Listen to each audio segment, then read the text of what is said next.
My team and I have been marking ICF performance evaluations since 2012. And even with all of the ICF changes to their competencies, including the recent slight adjustments, I have found more than one reason to apply the following tip to your performance evaluations in order to boost them substantially.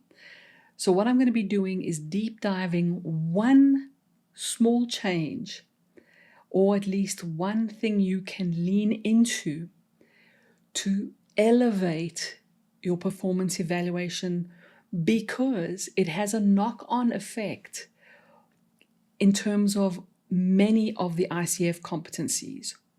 So when an assessor is listening to your recording of you coaching someone, they're listening for evidence that you are demonstrating the competencies that will allow the ICF and whatever training provider you're working with to say, yes, there is sufficient evidence to award you your ACC, PCC, or MCC credential. When you are heading for PCC and MCC, this one fundamental tip is like one of those 20-80 rules. It's like a 20% small change that has an 80% impact. And when I see my coaching students and graduates applying this, it's remarkable what it can do to their coaching.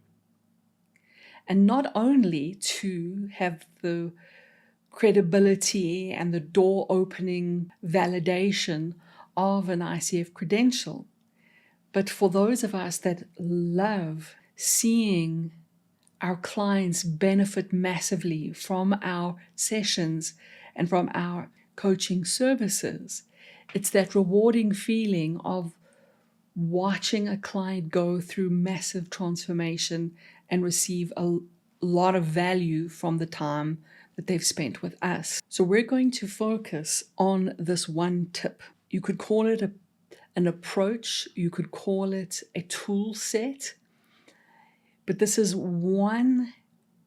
something that you can weave into your coaching that, as I've said, will elevate it easily into your PCC, MCC territory, and is going to have a knock-on effect on many of the competencies. Now, years ago, before this way of coaching got a fancy, beautiful name, I used to call it intuitive coaching.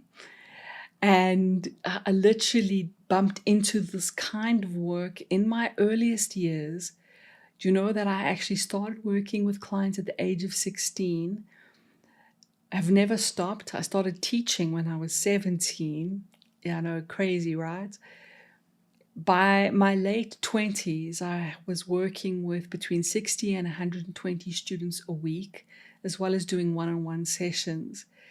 And it was only in my mid-30s that this profession called coaching and life coaching emerged. And it actually was one of my students who said to me, Cole, you know this that you're teaching and doing is coaching, right? And of course, I jumped right in and have never looked back, and now have an accredited level 1 and 2 ICF program and have been accredited since 2012. So what I'm saying is that in the early years, I didn't have fancier, let's say, official labels for any of this. And I was so delighted about 5-10 years ago to see that now this was a trend. And I hope that it stays. I think it will. And it's called somatic coaching. So the word soma means somatic. It's referencing the body. No one per se owns the idea of this. Any intuitive coaching, as I used to call it, intuitive coaching, that is body awareness centered, is going to be a nod to somatic coaching.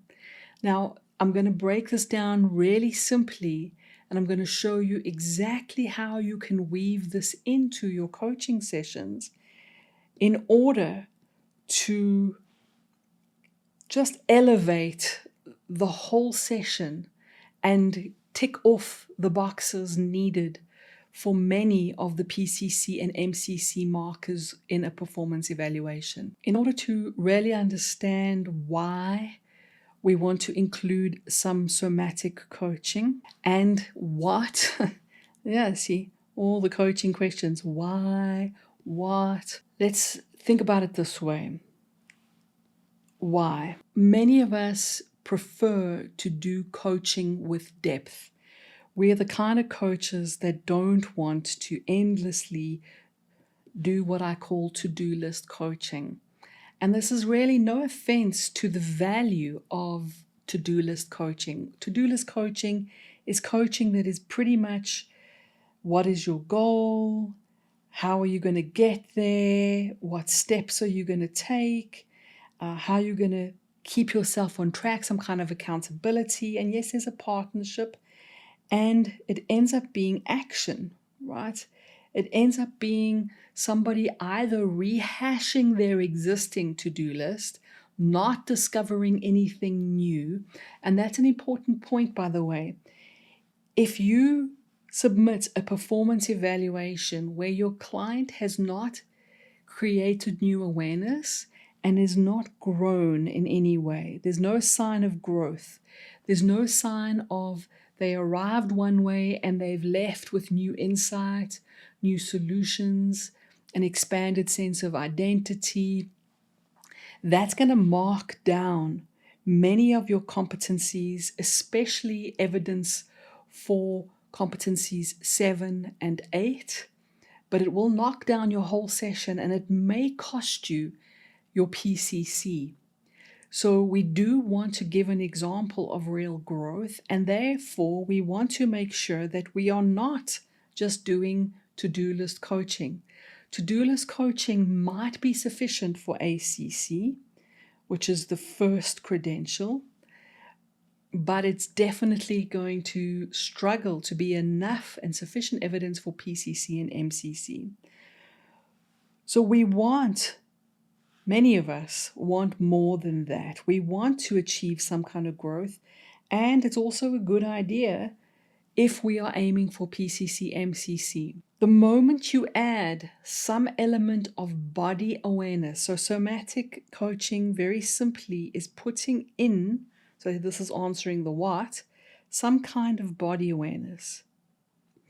You'll see that the moment you do that, the coaching is deeper than to-do list coaching.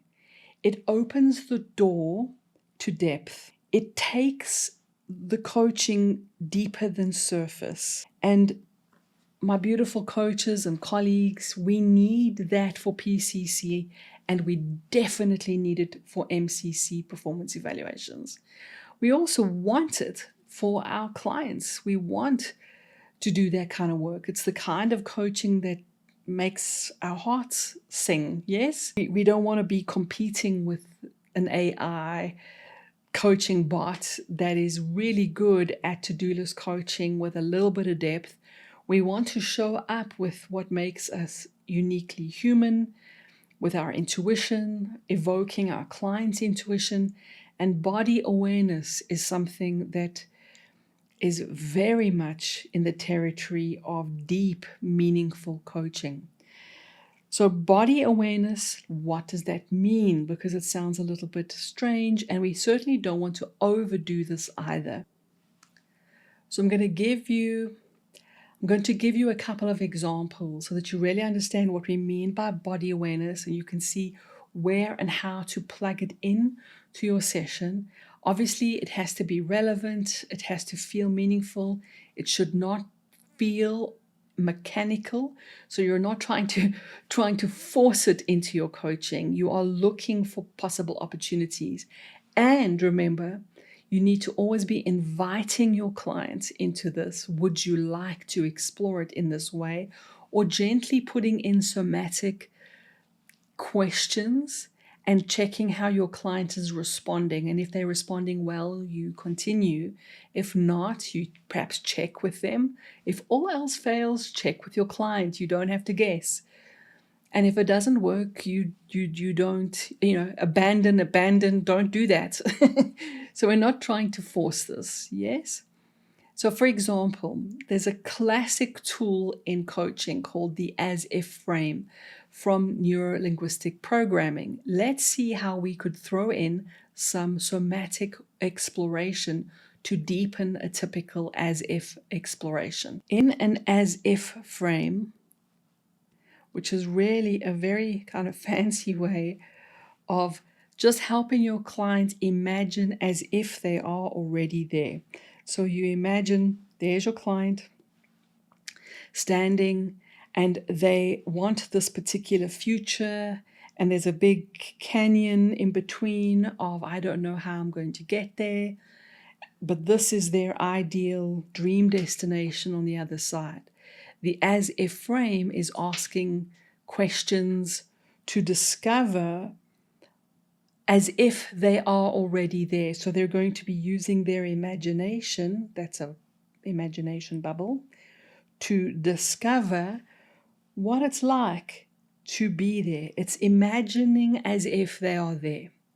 Now, if you do this at a surface level, it can actually backfire. If you say to a client, let's say the client's goal is to achieve some kind of fitness outcome. They're wanting to change their lifestyle, and perhaps this client wants to achieve some kind of level of fitness.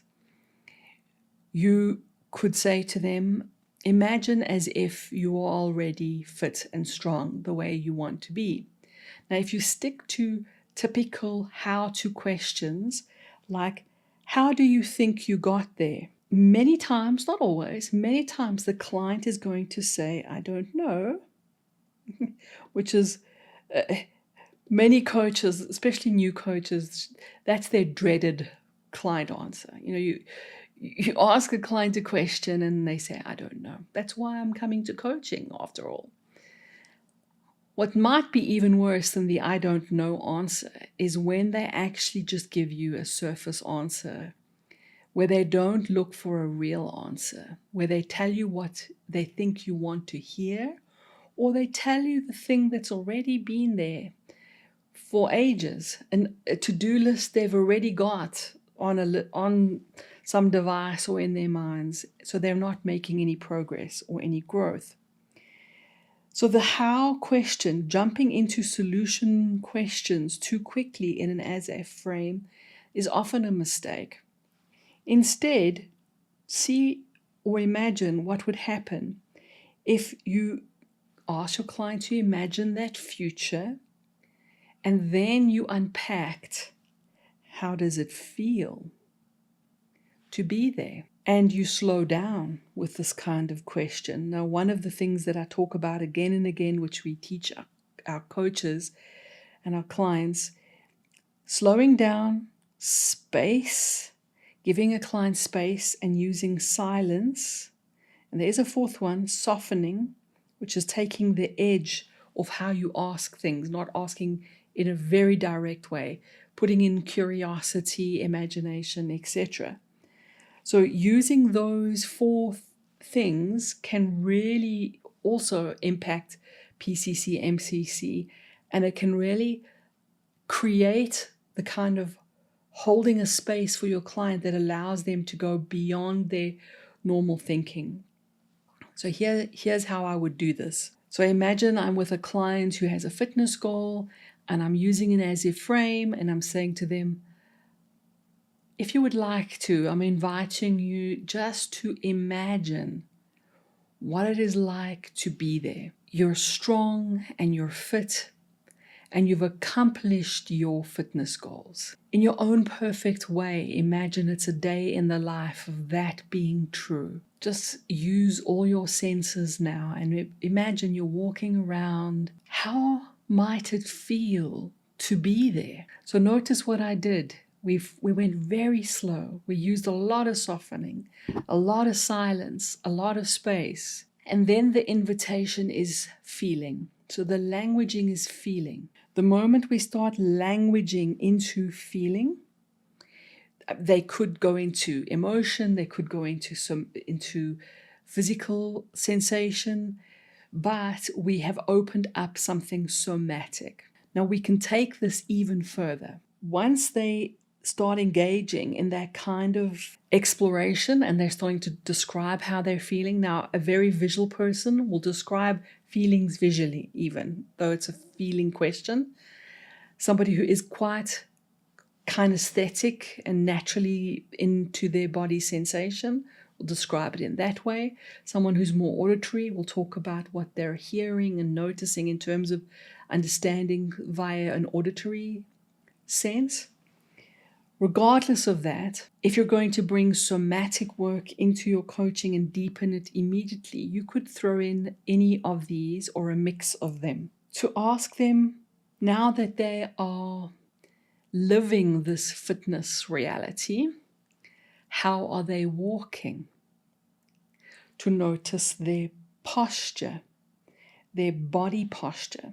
So I find body posture, checking in with a client's natural inclination to change body posture when they're changing perspectives, to also notice how their body posture has changed. And the third one is breath. How are you breathing now that this goal is a reality? Now that you are there where you want to be. Now, in case you think walking, posture, and breathing are connected to a fitness goal, and let's not get confused about that, this could be any goal. This could be the goal of publishing a book. How are you walking now that your book has been published? And then they tell you, don't stack questions. I'm giving you many questions, but do one at a time.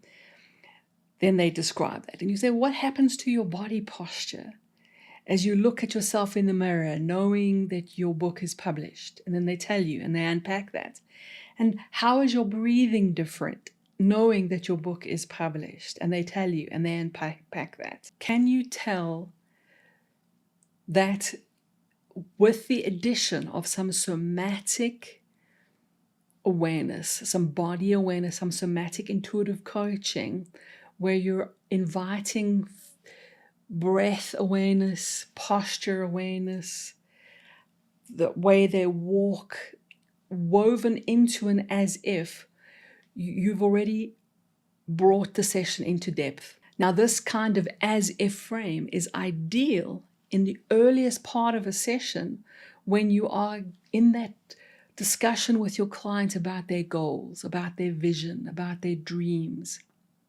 It's a way to lift the hot air balloon up, to inspire your client to see broadly. But there is also nothing wrong with weaving one or two more moments of checking in somatically.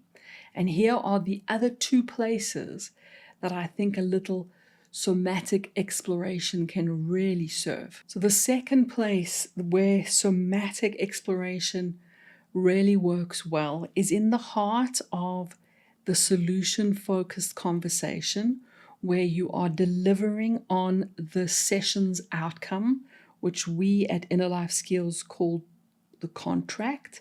And a contract, of course, is not a legal document. It is just something that the client has actually chosen as an outcome or a deliverable or an action for the session. It's pretty much like going to a restaurant and putting in an order. This is where we let our clients choose what they want from the session, what would make it meaningful for them. Now, in the heart of the solution focus, you're going to pay attention to your client's tone and your client's energy and even their body language.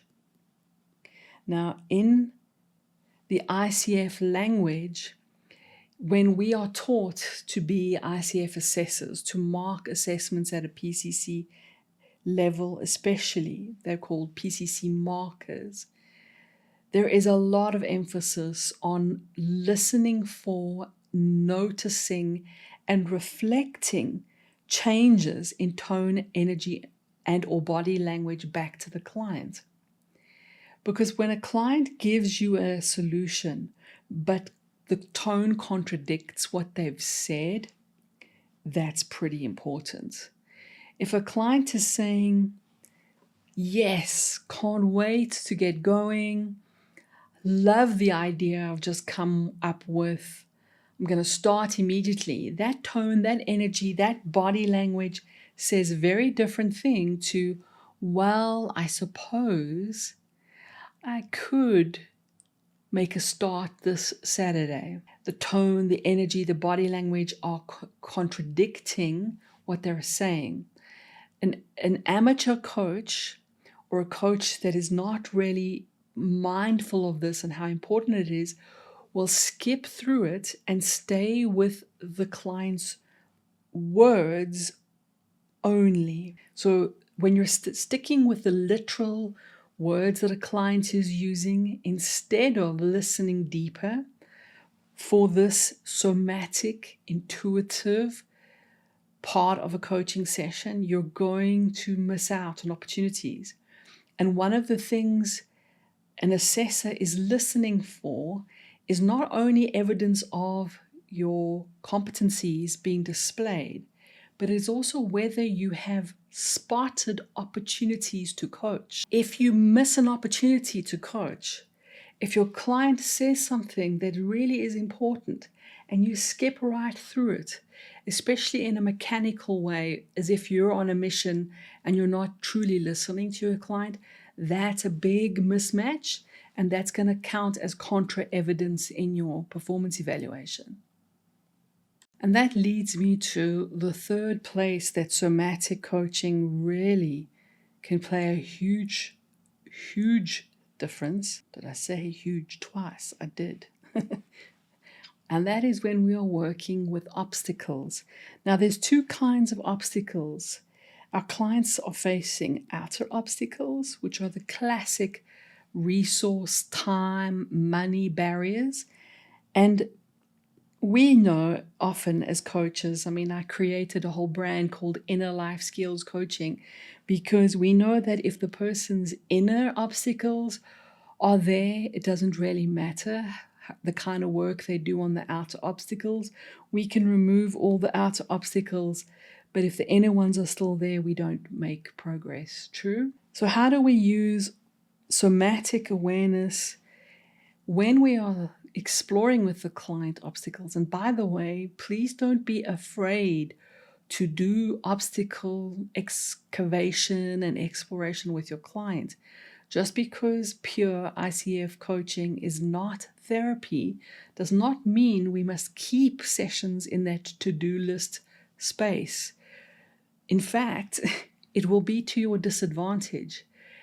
We are absolutely creating a safe space for people, and we absolutely can work with obstacles as long as we are not going beyond the scope of what a coach does, offering treatment, diagnosing even mental illness, and working with deep trauma, etc. Those are all off the table unless you have qualifications and the legal right to enter into those territories. But in the space of coaching, to serve our clients, we really do want to make space for working with, acknowledging, and going into some of that shadow work. So here is something that I teach in all of my life coaching modules, and I have coaches that tell me that this is one of their favorite tools, and I use it in my Wisdom Well work. And that is the simple tool called open closed. And this is a somatic check-in. So what I mean by open is that there is comfort, there is a sense of lightness and spaciousness. And what we mean by closed is discomfort, heaviness, and tightness. Checking in occasionally, not too often because then it becomes mechanical. Checking in with a client, whether a way of seeing, which is a perception, an idea, a belief, and a way of being, which is a sense of identity and a sense of self, checking whether they are experiencing more openness or more closedness tells us when we have found an inner obstacle And when somebody finds wisdom, and for me, my definition of wisdom is true seeing and true being.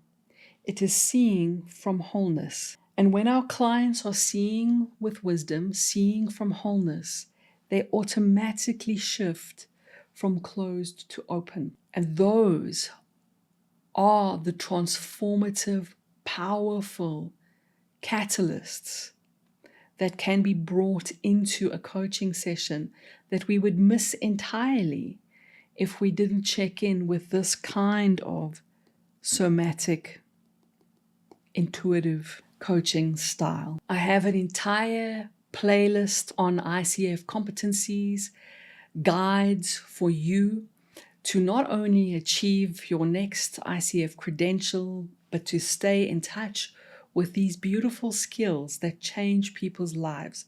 So check out the recommended video here on some more ICF performance evaluation readiness, and also go check out our playlist. Otherwise, you know what to do if this material is serving you, or if you know somebody that needs to hear this today, if you have other coaches in your life that could benefit from this deep dive insight, subscribe, hit that like button and the bells and all of that, and it would be an absolute pleasure to see you around on my channel. Thank you.